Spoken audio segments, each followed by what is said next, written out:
आदाब, good morning, अस्सलाम वालेकुम। आप सबको हमारी तरफ से और प्रोग्राम आपने देखना शुरू कर दिया है जी सलाम जे के गुलिस्तान न्यूज़ का मॉर्निंग शो। और आज का मॉर्निंग शो लेकर आपका मेज़बान इशफा गौहर हाजिर खिदमत है। सभी नाज़रीन, आज के अहम तरीन मौज़ूआत में जहां बात हम शुरुआत करेंगे पाकिस्तान से, उसके बाद बात करेंगे जनाब जम्मू कश्मीर की, बात करेंगे दिल्ली के अंदर क्या कुछ होने जा रहा है और लेफ्टिनेंट गवर्नर के इजलास से कबल एक अहम तरीन बयान सामने आया है। वो बयान है कि और क्यों जम्मू और श्रीनगर के अवाम इस बार सबसे ज़्यादा नजरें मरकूज किए हुए लेफ्टिनेंट गवर्नर के दफ्तर पर। ये सारी बातें एक एक करके आपके सामने रखने की कोशिश करेंगे, आपको ताज़ा तरीन हालात से आगाही करेंगे। 10 बजे तक लगातार ये प्रोग्राम चलेगा और आप और हम बात करेंगे बराह रास्त 9:40 पर जब हमारी फोन लाइन्स खुलेंगी। आप अपनी आवाज़ को बुलंद कीजिएगा, अपने मामलात हुकूमत तक पहुंचाने की कोशिश कीजिएगा। और दूसरी तरफ से जब आप इस नशियात को टीवी पर देख रहे हैं तो अब आप इन नशियात को हमारे सोशल मीडिया प्लेटफॉर्म पर भी देख सकते हैं, यूट्यूब पर आ सकते हैं हमारे, उसके साथ साथ फेसबुक, इंस्टाग्राम के साथ साथ कू और हमारी ऑफिशियल वेबसाइट www.gulistanews.in पर लॉग इन, सब्सक्राइब और शेयर जरूर कीजिएगा ताकि सूरत हाल से हर पल आपको आगाही हो सके। फिलहाल बढ़ते हैं जी आगे, शुरुआत करते हैं प्रोग्राम की। और आज के दिन की क्या कुछ ताज़ा तरीन खबरें हैं उस पर आने से पहले माजी में आज का दिन क्या कुछ कह रहा है, यादों के झरोखे में चलते हैं और सीधे हमारे साथ दिल्ली स्टूडियो में इस वक्त ज्वाइन कर चुके हैं आसिफ रशीद। बहुत बहुत शुक्रिया, खुशामदीद कहते हैं आप सभी को। प्रोग्राम सलाम जे के आप दिल्ली के स्टूडियो से बराह रास्त सुन रहे हैं और 9:36 हुआ चाहते हैं। अब सबसे पहले फॉर्मेट के मुताबिक हम हिस्ट्री ऑफ द डे पर चलेंगे और आज का दिन क्यों अहम है, माजी में आज के दिन क्या कुछ हुआ है उस पर जरा नजर दौड़ाते हैं। तारीख में आज का दिन इंपॉर्टेंट इसलिए भी है, तकरीबात भी हो रही हैं। और 13 नवंबर का दिन 1993 में आज ही के दिन सरदार फारूक अहमद खान लुगारी पाकिस्तान के सदर मुंतखब हुए थे। 13 तारीख को ये आज का दिन 1971 में भारत पाकिस्तानी हुदूद में मुदाखलत करा सलामती काउंसिल में पाकिस्तान की तरफ से एक खत पेश किया गया जिसमें शिकायत यूनाइटेड नेशन सिक्योरिटी काउंसिल के अंदर पाकिस्तान ने की भारत को लेकर। साल 1903 में आज ही के दिन अमेरिका ने पनामा की आज़ादी को बिलाखिर तस्लीम किया और 1918 में ऑस्ट्रिया जमहूरी मुल्क बना। ऑस्ट्रेलिया नहीं बल्कि ऑस्ट्रिया साल 1918 में। 1968 का साल, जुल्फकार अली भुट्टो पाकिस्तान में आज ही के दिन गिरफ्तार हुए। 1997 में सलामती काउंसिल या जो यूनाइटेड नेशन सिक्योरिटी काउंसिल है उसने इराक पर सफरी पाबंदी आयद कर दी थी। साल 1985 में कोलंबिया में आतिशफशां फटने से 23,000 से ज्यादा अफराद हलाक हो गए थे, लावा निकला था और एक बहुत बड़ी आबादी इसकी जद में आई थी। साल 1985 था। 13 नवंबर 2015 पेरिस के अंदर हमला हुआ, 130 लोगों की जान गई, 350 से ज्यादा जख्मी हुए। और इस हमले के बाद हालांकि 3 से 4 मजीद हमले पेरिस शहर के अंदर ही हुए, लेकिन आईफिल टावर को निशाना बनाने की जो आज की कोशिश की आज के दिन साल 2015 में, उसकी 6ठी बरसी है। 130 लोगों की जान आज के दिन इस हमले में गई थी। इसके साथ साथ अब प्रोग्राम का आगाज करते हैं बाकायदा और बात सबसे पहले कुछ कौमी खबरों की और भारत और पाकिस्तान के हवाले से बात करते हैं। चूंकि गुज़श्ता 2 दिनों से हम आपको बता रहे हैं कि बाबा गुरु नानक देव जी का यौम पैदाइश है। 17 से 26 तारीख पर जहां पर करतारपुर साहिब तकरीबात का इनेकाद किया जाएगा और इस सिलसिले में पाकिस्तान की तरफ से भारत से पहले इसके लिए पेशकश भी की गई थी कि वो फौरी तौर पर अपनी तरफ से उसने दरवाजे खोल दिए हैं, लेकिन भारत से भी दरख्वास्त की गई थी कि वो फौरी तौर पर सिख यात्रियों के लिए इस खास मौके पर और मुकद्दस मकामात पर आने की इजाजत दे। और अब भारत की तरफ से एक अहम पेशकश की गई है और बाकायदा जो 552वीं बर्थ एनिवर्सरी होगी गुरु नानक देव जी की 17 से 26 तारीख तक जो तकरीबात होंगी करतारपुर साहिब में, उसके लिए भारत की तरफ से 3000 वीजा जो हैं वो सिख यात्रियों को जारी कर दिए गए हैं। पाकिस्तानी हाई कमीशन की तरफ से कल एक खुसूसी निशस्त के दौरान 3000 वीज़ाओं को क्लियर कर दिया गया है, जिन सिख यात्रियों ने पाकिस्तानी हाई कमीशन में अपने दस्तावेजात जमा किए थे कि वो पाकिस्तान जाना चाहते हैं और वो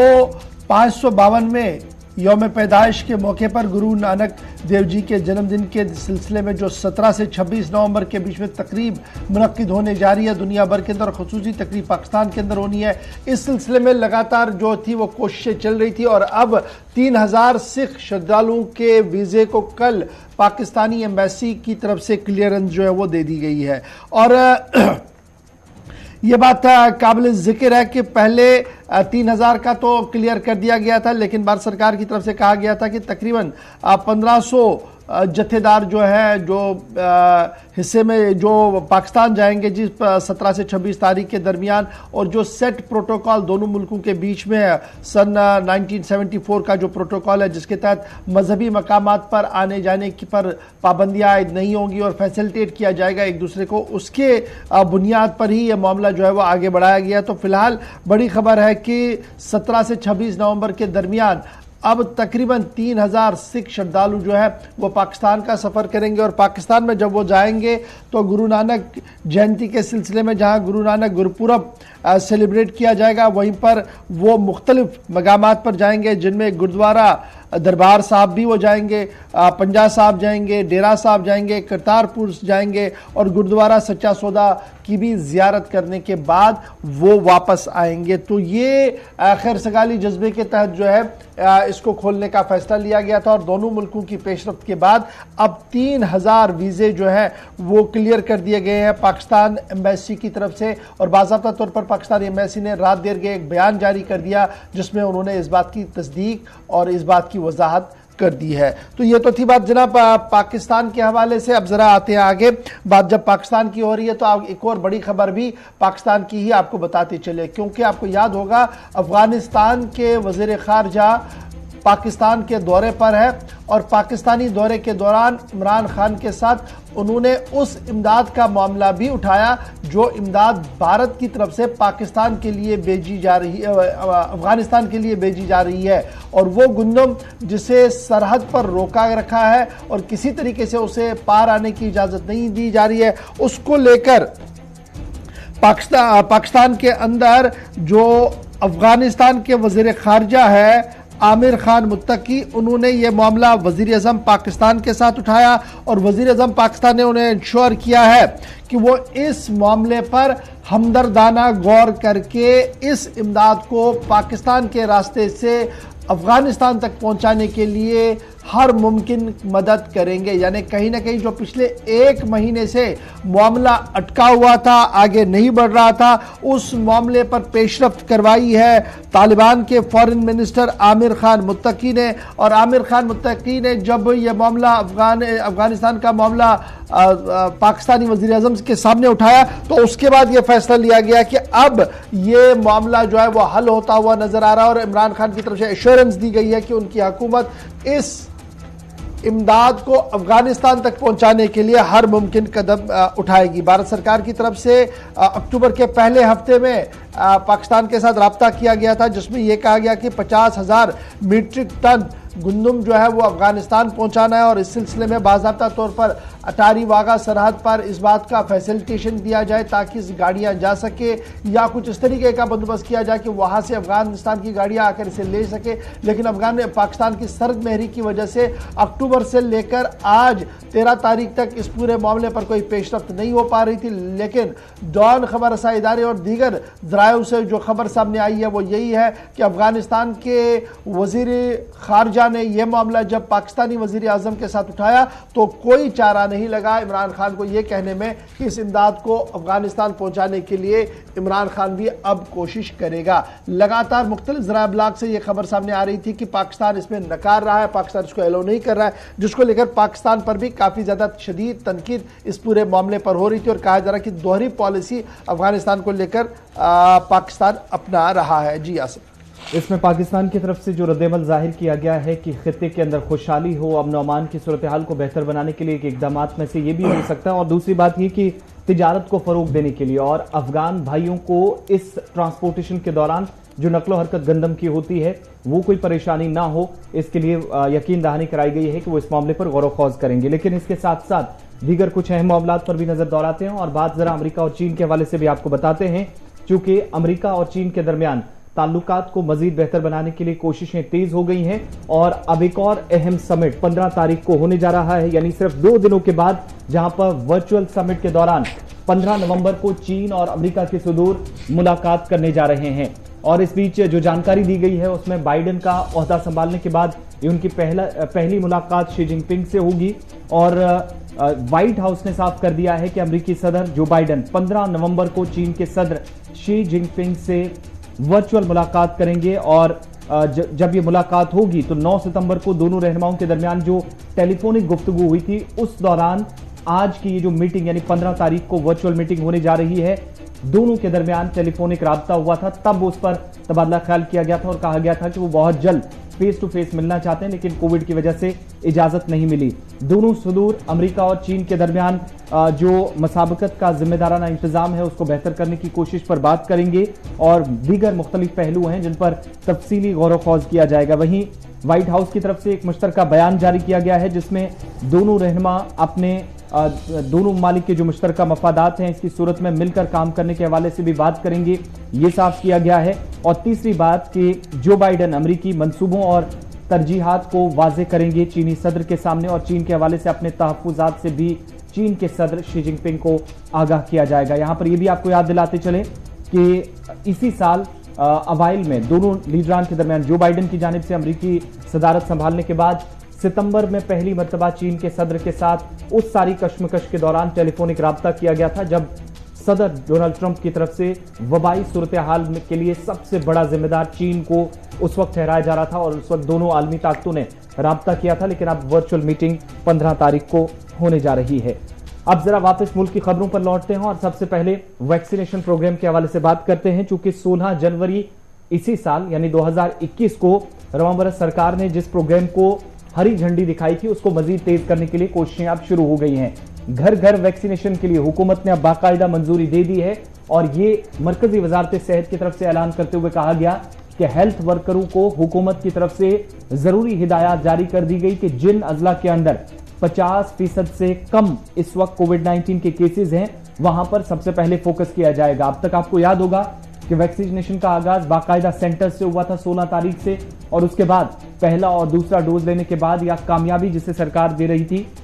मुल्क के अंदर मुख्तलिफ जो तैयार करदा वैक्सीन हैं उनकी डोजेज मुख्तलिफ रियासतों में और यूनियन टेरिटरीज के अंदर दी जा रही थी। और सरकारी आदाद शुमार के मुताबिक आज के वक्त में भी कई रियासतों ने तकरीबन 80% के आसपास जो कोटा था पहली खुराक का और वैक्सीन की दूसरी खुराक का वो मुकम्मल कर लिया है। लेकिन अब बाकायदा आज सरकार ये कह रही है कि बहुत बड़ी एक आबादी मुल्क के अंदर है जो वैक्सीनेशन सेंटर्स का या मराकज का रुख नहीं कर सकती, लिहाजा ऑफिशियली सरकार ने यह ऐलान कर दिया है कि मुल्क में टीकाकारी के अमल को मजीद बेहतर और कामयाब बनाने के लिए अब बाकायदा घर घर कैंपेन चलाने की जरूरत है। और इसके लिए तमाम जो मजहबी पेशवा है, उलमाए दीन हैं एक तरफ और दूसरी तरफ जो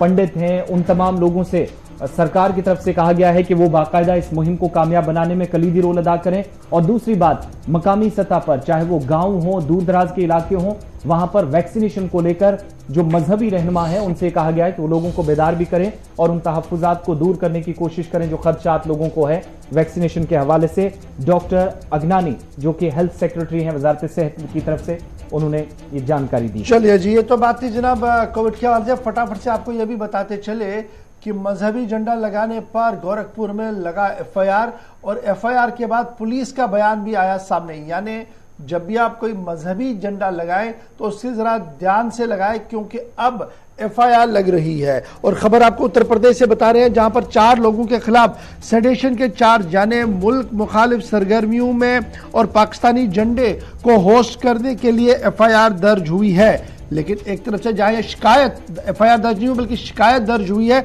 वहीं दूसरी तरफ से पुलिस का बयान भी सामने आया है कि किसी भी तरीके का कोई पाकिस्तानी झंडा उन दोनों घरों पर नहीं दिखा जिन दोनों घरों की वीडियो बनाकर दिखाई गई थी। ताहम घर वालों ने वो दोनों झंडे पुलिस के हवाले कर दिए जो उन्होंने चढ़ाए थे। अब आप समझ सकते हैं कि मामला क्या कि mistaken identity of Pakistani flag, ये कोट अनकोट करके मैं एसएसपी को बता रहा हूं। और ये 4 लोग जो गोरखपुर के अंदर सेडेशन चार्जेस के अंदर जिनको बुक करने की बातें हो रही थी, उन पर यह इल्जाम था कि उन्होंने घर की छत के ऊपर सब्ज हिलाली परचम लहराया है। और इसके बाद एक कंप्लेंट जो मनोज कुमार अवस्थी है, एडिशनल एसपी, उनको यह कहा गया कि पाकिस्तानी झंडा जो है वह लहराया गया। आनन फानन में पुलिस हरकत में आई और हरकत में आने के बाद पता लगा कि हिलाली परचम और पाकिस्तानी परचम में काफी फर्क है। यानी मजहबी परचम लहराया गया था, गलती से उसको पाकिस्तानी परचम कहलाया गया और ट्विटर, फेसबुक, इंस्टाग्राम पर वो काफी ज्यादा वायरल हुआ, जिसके बाद पुलिस ने कार्रवाई की। लेकिन पुलिस ने आखिर पर यह साफ कर दिया कि परचम की पहचान न होने की वजह से गलत इंफॉर्मेशन पुलिस को दे दी गई, जिसकी वजह से काफी मुश्किलें उन दो घरों को उठानी पड़ी जिन्होंने सब्ज हिलाली परचम लहराया हुआ। तो बहरहाल ये तो खबर थी जनाब उत्तर प्रदेश की। अब बढ़ते आगे, बात जरा जम्मू कश्मीर की आपको बताते हैं, क्योंकि इसी से मुंसलिक एक और खबर भी है। जम्मू कश्मीर के अंदर ज़राए अबलाग पर नजर तो है ही, सोशल मीडिया प्लेटफॉर्म पर क्या कुछ चल रहा है उस पर गहरी नजर रखी जा रही है और उसका तोड़ कैसे किया जाए, इस सिलसिले में बाज़ाब्ता तौर पर मरकजी हुकूमत लगातार प्लानिंग यानी मनसूबाबंदी जो है वो कर रही है। और यही वजह है कि पिछले साल डीजीपी और आईजीपी कॉन्फ्रेंस के दौरान जम्मू कश्मीर पुलिस को इस बात के लिए मुतलब्बे किया था कि इसका काउंटर करने के लिए, यानी जो नैरेटिव फेसबुक, ट्विटर, इंस्टाग्राम पर पेश किया जाता है उसका काउंटर करने के लिए कमर बस्ता हो जाए, पुलिस एफआईआर्स करे, चालान्स करे, ताकि किसी भी तरीके से कोई सोशल मीडिया प्लेटफॉर्म का इस्तेमाल करते हुए नैरेटिव जो है वो ऐसा क्रिएट ना करे जो हुकूमती मफादात के खिलाफ हो। उसके साथ साथ ये भी कहा गया था कि पुलिस स्टेशन लेवल पर साइबर सिक्योरिटी प्रोग्राम्स को इनेकाद किया जाए ताकि हर एक फर्द को इस सिलसिले में पता लगे। ये हुक्मनामा पिछले साल जारी हुआ था जब कॉन्फ्रेंस हुई थी। अब खबर यह है कि जो सोशल मीडिया पर जिस तरीके से लगातार प्रोपेगेंडे चल रहे हैं, जिस तरीके से लगातार मुल्क मुखालिफ सरगर्मियां चल रही है, उसमें पूरी तरह से नकेल कसने में शायद पुलिस पूरी नाकामयाब नहीं हुई है। एक तरफ से ये खबर आ रही है और दूसरी तरफ से सोशल मीडिया को लेकर यह भी कहा गया था कि जो लोग इस तरीके का फॉल्स प्रोपेगेंडा या इंटेलिजेंस गैदरिंग पर सवाल उठाते हैं उनके खिलाफ जो है वो पर्चे लगने चाहिए, उनकी काउंसलिंग होनी चाहिए। उस सिलसिले में भी रिपोर्ट जो है वो तलब की गई है।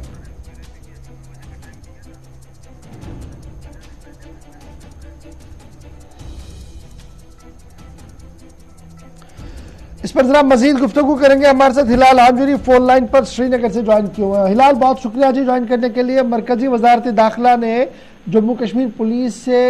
तफसीलात तलब की है कि ये जो नैरेटिव पेश किया जाता है सोशल मीडिया पर, इसका तोड़ क्या कुछ आप कर रहे हैं, कैसे कर रहे हैं, और ये जो 100 घंटों की ट्रेनिंग का मामला था, क्या कुछ पूरी खबर है, मरकज क्या कुछ चाहता है और रियासती इंतजामिया की तरफ से क्या कुछ जवाब दिया गया है?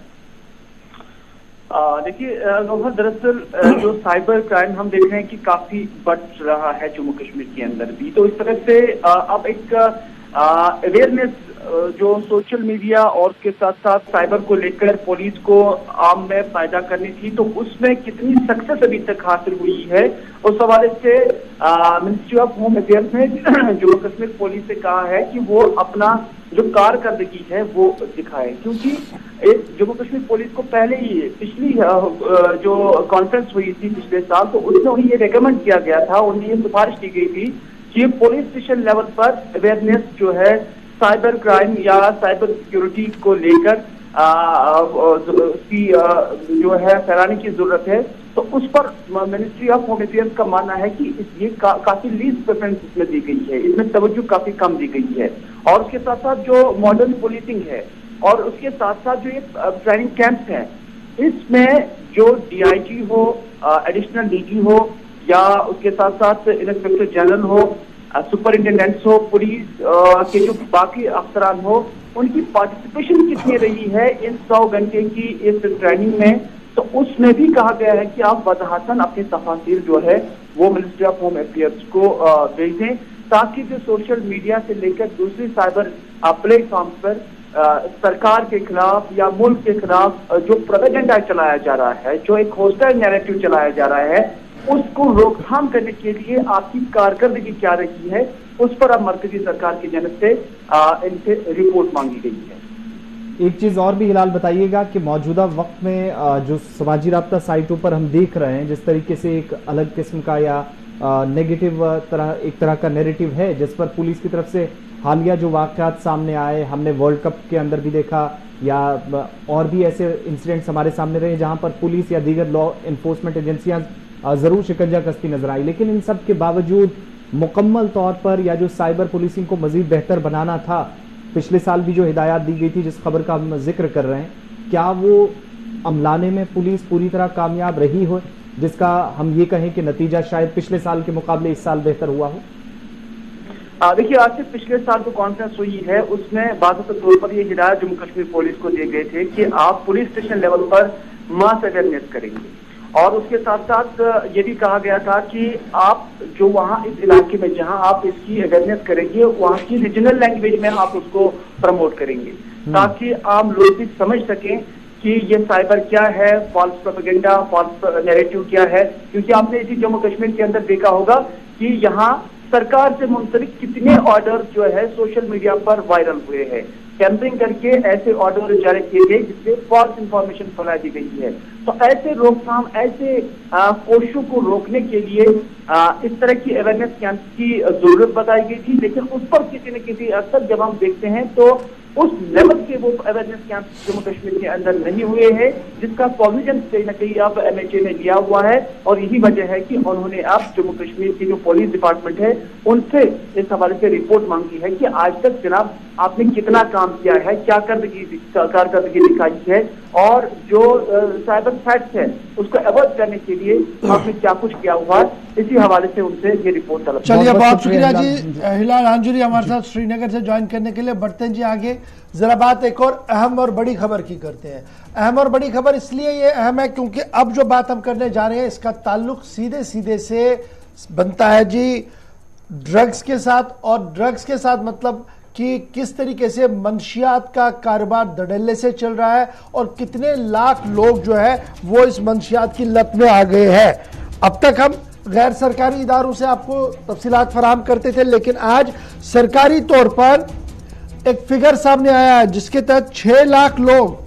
जम्मू कश्मीर के अंदर ड्रग्स का इस्तेमाल करते हैं। सरकारी तौर पर इस बात का इंकिशाफ हुआ है कि कमोबेश 6 लाख लोग ऐसे हैं जो बराह रास्त ड्रग एडिक्ट बन चुके हैं, और उनमें 90% आबादी जो है, यानी 90% लोग ऐसे हैं जिनकी उम्र की हद 17 साल से शुरू होती है और बालाई हद जो उनकी है वो 33% है। सबसे ज्यादा 17 से 33 साल की उम्र तक लोग इस दलदल का शिकार हो रहे हैं। सरकारी आदादोशुमार 6 लाख, गैर सरकारी आदादोशुमार जो है वो इससे ज्यादा है, लेकिन फिलहाल अगर सरकारी आदादोशुमार को मैं बेस मानूं तो 6 लाख भी बहुत कम नहीं है, और उसमें 90%, 6 लाख में 90% नौजवान 17 साल से 33 साल की उम्र की हद। और ये data state level committee of narco coordination की मीटिंग के दौरान सामने आया है। नार्को कोऑर्डिनेशन कमेटी की जो मीटिंग चीफ सेक्रेटरी ने कल बुलाई थी, उस मीटिंग के अंदर इस बात का खुलासा हुआ कि 6 लाख लोग बराह रास्त ड्रग्स का इस्तेमाल करते हैं, और उसमें 17 से 33 साल की उम्र के लोग जो है वो 90% है। चीफ सेक्रेटरी साहब की तरफ से जो हुक्मनामा इसके बाद जारी किया गया, कहा गया कि रिहैबिलिटेशन विक्टिम्स की बड़े पैमाने पर की जाए, यानी रिहैबिलिटेशन उन लोगों की जाए जो लगातार ड्रग्स लेते हैं। लेकिन इस पूरी स्टेटमेंट के अंदर, इस पूरे ऑर्डर के अंदर जो एंटी नारकोटिक टेरर फोर्स के लिए दिया गया है, उसमें मुझे एक चीज नजर नहीं आई कि मंशियात का कारोबार करने वाले लोगों के खिलाफ क्या कुछ आप करेंगे। देखिए, लगातार वो कोई दिन नहीं है जब हम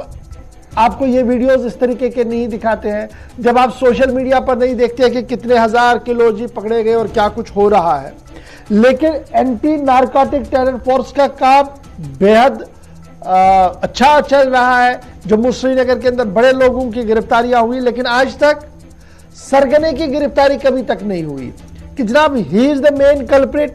जो जिसकी तारे पाकिस्तान से है, जिसकी तार पंजाब से है, जिसकी तार अदर स्टेट से है, जहां से ये अफीम आता है, जहां से ये चर्च आता है, जहां से ये गांजा आता है, जहां से मंशियात आता है। तो एक तो वो आज तक देखने को नहीं मिला। लेकिन सरकार ने अब मैपिंग का फैसला लिया, यानी जम्मू कश्मीर के कुछ ऐसे इलाके हैं जहां पर मंशियात को उगाया जाता है और उसकी रोकथाम के लिए सरकार ने अब बड़े पैमाने पर जो है वो कदम उठाए। सैयद जमुल के पास चलते हैं। सैयद जमुल, आज सरकारी आदादोशुमार ये बताते हैं कि 6 लाख से ज्यादा, एक तरफ बाकी बीमारियां अभी कम नहीं हुई थी या परेशानियां कम नहीं हुई थी, लेकिन आज के वक्त में भी मंशियात का कारोबार या इसमें डायरेक्टली और इनडायरेक्टली मुलविस लोगों की तादाद लाखों में बनती है। कितना बड़ा चैलेंज और परेशानी मकामी सतह पर इंतजामिया के लिए और वालिदैन के लिए भी। बहुत बहुत शुक्रिया। जम्मू कश्मीर में खुसूसन बेदारी मुहिम का आगाज गुज़श्ता 2-3 बरसों के दौरान किया गया। इससे कबल कितने लोग थे उसके एदाद-ओ-शुमार या आंकड़े जो थे वो खुफिया तरीके से रखे जाते थे, लेकिन डॉक्टर अरुण कुमार मेहता की सदारत में जो कल इंतहाई अहम कोऑर्डिनेशन कमेटी की मीटिंग हुई, उसमें ये बात सामने आई कि 6 लाख के करीब अब जम्मू कश्मीर में 17 और 33 बरस के बीच में नशीली अद्वियात, मनशियात का इस्तेमाल करने के आदी हो चुके हैं। अब चूंकि जम्मू कश्मीर में श्रीनगर और बकिया इलाकों में पहले जम्मू कश्मीर पुलिस के लोकल यूनिट जो है वो इस तरह से गिरफ्तारियां अमल में लाती है बहुत सारे लोगों की जो इसमें मुलविस पाए जाते हैं, लेकिन जमीनी सतह पर अभी तक उलमा, खतीब हजरात, रिलीजियस हेड्स और वो मकामात जिनका असर सियासी तौर पर और समाजी तौर पर बड़ा असर रखता है, उनकी बात में बड़ा दम होता है, उन्होंने अभी तक इस बारे में ज्यादा बात नहीं की है। वजूहात कुछ भी हों, लेकिन मुझे लगता है कि एस्टेब्लिशमेंट, लॉ एंड ऑर्डर अपनी जगह, गिरफ्तारियां होती रही, बच्चे को कोर्ट से जमानत मिलती रही, पुलिस बेबसी में रही, क्योंकि जिस वक्त आप चालान पेश करते हैं उसके बाद इस बच्चे की जमानत तो आप दे ही देते हैं और वो दोबारा घर आकर वालिदैन से असरार करता है कि वो बाहर जाना चाहता है, वो चंडीगढ़ में अपनी पढ़ाई करना चाहते हैं, पंजाब जाना चाहते हैं, दिल्ली में रहना चाहते हैं, यानी वो फैमिली से दूर रहना चाहता है, अलग अलग दूसरे माहौल में रहना चाहते हैं जहां पर उसकी इन आदतों को रोकने के लिए या चेक करने के लिए कोई वहां पर मैन पावर खड़ा ना हो। इसी तरह से मुझे लगता है कि कश्मीर में खासकर सोपोर, बारामूला, शोपियान, कुलगाम, बांडीपोरा शहर के डाउनटाउन, सिविल लाइन एरियाज, लो लाइन एरियाज में बड़ी तादाद में केसेस आने लगे हैं। और बड़ी अहम बात है कि जो लोग ये मनशियात का कारोबार करते हैं, जो लोग ये मनशियात के आदी इन बच्चों को बनाते हैं, 17 साल की उम्र आप 11th क्लास में या 10th क्लास में होंगे, उसके बाद 33 तक पहुंचते पहुंचते आपके अंदर जिस्म को ये खोखला कर देता है, आपके अजहान, आपके सोच को, सलाहियतों को खत्म कर देता है। उसके बाद जब इस उम्र के पड़ाव में बच्चे मुख्तलिफ जगहों पे जाने लगते हैं तो दूसरे लोगों को अपने साथ जोड़ते हैं, एक चेन बन जाता है। लेकिन पुलिस, और मुझे लगता है कि इस पे सेमिनारों की जरूरत है, इस पे बात खुलकर करने की जरूरत है ताकि इस आने वाली पौध को, आने वाली जनरेशन को हम बचा सकें। और आजकल आपने देखा होगा आसिफ की मुख्तलिफ अजला में पुलिस ने गिरफ्तारियां शुरू करी। कल ही मैंने देखा कि राजपुरा पुलिस में डीवाईएसपी हेडक्वार्टर मोहम्मद शफी ने गिरफ्तारियां लाई, कहा एजाज नजार ने एजाज अहमद डार को ये चीजें देनी थी और बाद में हमने इतनी बोतलें वहां से जब्त की। इसी तरह से कम्युनिटी और सोशल पुलिसिंग का बड़ा अहम रोल है, लेकिन बड़ी जिम्मेदारी वालिदैन के बाद जो है वो उन अफराद की है जो रिलीजियस हेड के तौर पर है, मुख्तलिफ मजहबों से ताल्लुक रखते हूँ, लेकिन उनकी बात जो है उस पर कहीं ना कहीं कोऑर्डिनेशन के साथ इस मर्ज को खत्म किया जा सकता है। वो ये कि आज के वक्त में हम देख रहे हैं कि हालांकि वक्तन फक्तन जब भी रिपोर्ट्स आई हैं पुलिस की या हमने देखी कि एनसीआरबी की रिपोर्ट्स में भी ये खुलासा होता रहा कि सरहदों से लेकर शहर के अंदरूनी हिस्सों तक मंशियात का कारोबार करने वालों का जो चेन है वो कम होने के बजाय हर गुजरते साल के साथ बढ़ा है। लेकिन जिन लोगों को वालिदैन की तरफ से, जिन नौजवानों को या फिर इंतजामिया की तरफ से मेन स्ट्रीम में लाकर उनको फिर रिहेबिलिटेशन का प्रोसेस होता है या उनकी काउंसलिंग का प्रोसेस होता है, क्या वो जिस हिसाब से हमारी परसेंटेज है आज के वक्त में वैली के अंदर या जम्मू प्रोविंस के अंदर, उस हिसाब से नौजवानों की जो तादाद है अकॉर्डिंग टू दैट डेटा हमारे पास वो सेंटर्स हैं उस हिसाब से काम कर रहे हैं? अगर हैं तो अवेयरनेस आज के वक्त में कितनी है? बहुत कम है। देखिए, रिजल्ट ओरिएंटेड जितना भी अभी तक काम सरकार की तरफ से किया गया, आपने गिरफ्तारियों की बात की, आपने उन लोगों के बारे में जो किसी मुल्क से, किसी जगह से, एक जगह से दूसरी जगह सफर करके उनका ये कारोबार है जिसको धंधा कहते हैं, और जिसमें वो ना आप देखते हैं ना ताप देखते हैं, कौन लोग खाते हैं, क्यों लोग इस्तेमाल करते हैं, और कहीं ना कहीं अगले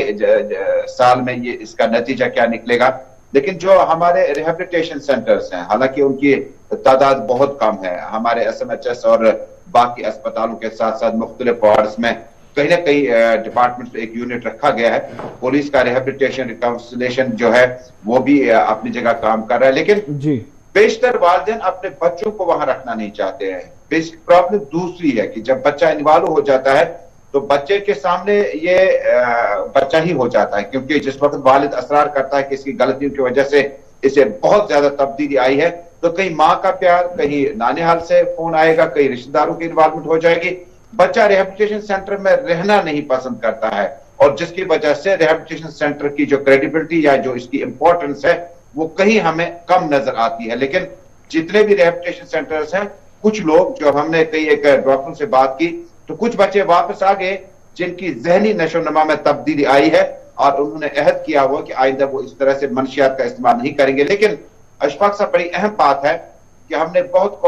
असासा खोया, हमने कम उम्री में बच्चों को आपस में लड़ते पाया, हमने कई बच्चों को आपस में नशीली मनशियात का इस्तेमाल करने के बाद आपस में लड़ बैठते हैं और एक दूसरे की जान भी लेते हैं। इतनी खतरनाक है ये मनशियात, इतनी खतरनाक है ये चीजें, जिसके आप स्टैंड बाय पे रहिएगा, क्योंकि एक और चीज भी है, वो जरा हम थोड़ी देर में आपके पास दोबारा आएंगे। लेकिन फिलहाल एक रिपोर्ट जो साल 2021 जून के महीने में आई थी, उसमें 3 साल का खाका दिया गया था, गैर सरकारी इदारों की तरफ से कहा गया था, और ये कहा गया था, देखिए जो 2018-19-20 या 18-19-20 है, उसमें ड्रग का मामला जो है वो बहुत ज्यादा बड़ा है। और कितना बड़ा है जी, आपकी मेरी सोच से बहुत ज्यादा बड़ा है, 1500% बड़ा है। ये गैर सरकारी तौर पर एक रिपोर्ट सामने आई थी, और उसमें यह कहा गया था मेजर पोर्शन ऑफ ड्रग जो है वो अक्रॉस द बॉर्डर आता है जी, और कुछ पोर्शन ऑफ ड्रग जो है वो यहीं पर उगता है। और यही वजह जो यहां पर उगता है, उसके लिए एंटी नार्कोटिक टेरर फोर्स जो है, टास्क फोर्स जो है, उसको ये कह दिया गया कि जहां जहां पर भी कल्टीवेशन होती है उसका प्लान बनाया जाए उस जमीन को लिए, और वहां पर एक इंतबा जारी करते हुए कहा जाए कि ना करें, और अगर करते हैं तो सीधे उन्हें बुक किया जाए, ताकि इस तरीके की कार्रवाई आइंदा ना हो। ये तो यहाँ की लोकल की बात है। लेकिन जो डॉक्टर डिएडिक्शन सेंटर्स के साथ जुड़े हुए या मेंटल हेल्थ के साथ जुड़े हुए, उनका मानना है कि जनाब अब वो मामला नहीं है जी जो आज से 2 साल पहले हुआ करता था कि बहुत कम लोग आते थे। अब तो बहुत सारे लोग आते हैं, और उन्हें अकोमोडेट करने के लिए भी अब हमें परेशानियां हो रही है। यानी जो आसिफ आपको बता रहे थे, जो रिहेबिलिटेशन का प्रोसेस है वो कितना मजबूत है जी, वो इस तरीके से आपको अंदाजा लग सकता है। और एक जमाना था साल 2008 से 2010 के दरमियान, जब आपके पास 308-309 पेशेंट टोटल एक साल के दौरान थे, और फिर ये आहिस्ता आहिस्ता करके इतना बढ़ा कि 1500% तक उछाल हुई। और सरकार आज अपने डाटे में खुद बता रही है कि 6 लाख के करीब बच्चे हैं जी जो इसका ले रहे हैं, और उम्र की हद खुद बता रहे हैं 17 से 33। तो बराए करम इसमें 2 चीजों का हमने सबने एज अ सोसाइटी के ध्यान रखना होगा। एक ये कि मैंने खुद अपने आसपास देखना है कि किसका बिहेवियर बदल रहा है और क्यों ये बिहेवियर बदल रहा है, और अगर ये बिहेवियर बदल रहा है तो इससे बात करें, इससे नफरत ना करें। एक तो ये, दूसरा इनके वालिदैन को इसकी बात से आगाही दिलाए। और वालिदैन से मेरी हाथ जोड़कर आज ये दरख्वास्त है जी, अक्सर जो अभी तजम्मुल भी बता रहे थे, एक बड़ी परेशानी जो हमारी है वो ये है कि सोशल स्टिग्मा जी, अब माशरे में क्या कहे जगह बेटा इसका चर्सी निकला, बेटा इसका ड्रग एडिक्ट निकला, तो वो ये बात को दबाना चाहते हैं, और दबाते दबाते वो इस हद तक दब जाते हैं, या तो उनका मर्डर होता है, या घर में चोरियां शुरू होती है, या उस बच्चे को कहीं पर डेड बॉडी मिलती है, या फिर पुलिस थाने में या लॉकअप में उसको जाना पड़ता है। तो वो चीज ना हो, अगर आप बात करेंगे तो इसका हल है, बच्चे से बात करें, सोसाइटी से बात करें, और सोसाइटी के जिम्मेदारों को खुलकर इस पर सामने आना पड़ेगा। ये तो जनाब थी सरकारी तौर पर। लेकिन कल एक और फंक्शन भी लेफ्टिनेंट गवर्नर साहब की हुई है, और नशे को लेकर, नशा मुक्त जम्मू कश्मीर किस तरीके से बने, इस सिलसिले में भी कल एक तकरीब हुई है। जी आसिफ। बिल्कुल, नशा मुक्त अभियान जिसका आगाज बाकायदा किया गया है, और लेफ्टिनेंट गवर्नर की मौजूदगी में यह प्रोग्राम हुआ है, जहां पर जम्मू कश्मीर पुलिस और सिविल इंतजामिया की भी मदद लेने की और इस प्रोग्राम को मजीद तेजी के साथ आगे ले जाने की इंतजामिया की कोशिश है। ड्रग्स को जम्मू कश्मीर के अंदर मुकम्मल तौर पर खत्म करने के लिए सिविल सोसाइटी का और जम्मू कश्मीर इंतजामिया का एक साथ एक कदम होना चाहिए। इस बात को यकीनी बनाने पर जहां पर जोर दिया गया, वहीं पर नशा मुक्त भारत अभियान अवार्ड सेरेमनी SKICC श्रीनगर के अंदर मुनक्किद हुई। 500 से ज्यादा जो तालीमी इदारे थे सरकार की इस जो मंशियात मुखालिफ मुहिम है इसका हिस्सा बनाने के लिए और जम्मू कश्मीर के अंदर अब तक काम कर चुके हैं। 3 लाख से ज्यादा नौजवान जिनकी एक्टिव पार्टिसिपेशन इस नशामुक्त अभियान के अंदर बताई जाती है और 2.7 लाख के आसपास खवातीन की भी एक बड़ी तादाद है और 500 से ज्यादा तालीमी इदारे जो इस अभियान का हिस्सा है। लेकिन बड़ी बात यह है कि इस नशामुक्त अभियान के जहां पर अवार्ड सेरेमनी हो रही थी, उन लोगों ने जिन्होंने अभी तक इस अभियान को या इस मुहिम को कामयाब बनाने के लिए कोशिशें की हैं, एक तो उन्हें एजाज से नवाजा गया। दूसरी बात यह कि मकामी सतह पर लेफ्टिनेंट गवर्नर ने सख्ती से हिदायत दी है कि न सिर्फ सिविल सोसाइटी बल्कि सिविल और पुलिस इंतजामिया के अफसरान कॉम्प्रिहेंसिव एफर्ट होना चाहिए इस नशा मुक्त अभियान को कामयाब बनाने के लिए और मंशियात को जड़ से मिटाने के लिए। और कुछ खास पॉइंट्स जो लेफ्टिनेंट गवर्नर की तरफ से इस अभियान के दौरान जिक्र किए गए और डिप्टी कमिश्नर्स हों, सोशल ऑर्गेनाइजेशंस हों, NGOs के लोग हों, वॉलंटियर्स हों जिनने ग्राउंड पे काम किया है, तालीमी इदारों से जुड़े हुए लोग हों या खुद तालीमी इदारों की मुहिम हों, और इसके अलावा नौजवानों की बाजाबादकारी और काउंसलिंग के लिए जिन लोगों ने बेहतर काम किया है उन्हें अवार्ड से सरफराज किया गया है जम्मू कश्मीर इंतजामिया की तरफ से इस अवार्ड में। चलिए जी, छोटे से ब्रेक के लिए रुक रहे हैं। ब्रेक के उस पार आएंगे तो आपको बताएंगे कि वजीर दाखिला ने भी जम्मू कश्मीर के मामले पर एक अहम तरीन इजलास तलब किया था। उस इजलास के अंदर क्या कुछ हुआ, लाइन ऑफ कंट्रोल पर अलर्ट क्यों जारी कर दिया गया, उस पर भी बात करेंगे। और एक बार फिर हमारी सड़कें अधूरी रही हैं, क्यों रही हैं अधूरी, और वादे वफा क्यों नहीं पाया गया। छोटे से ब्रेक के बाद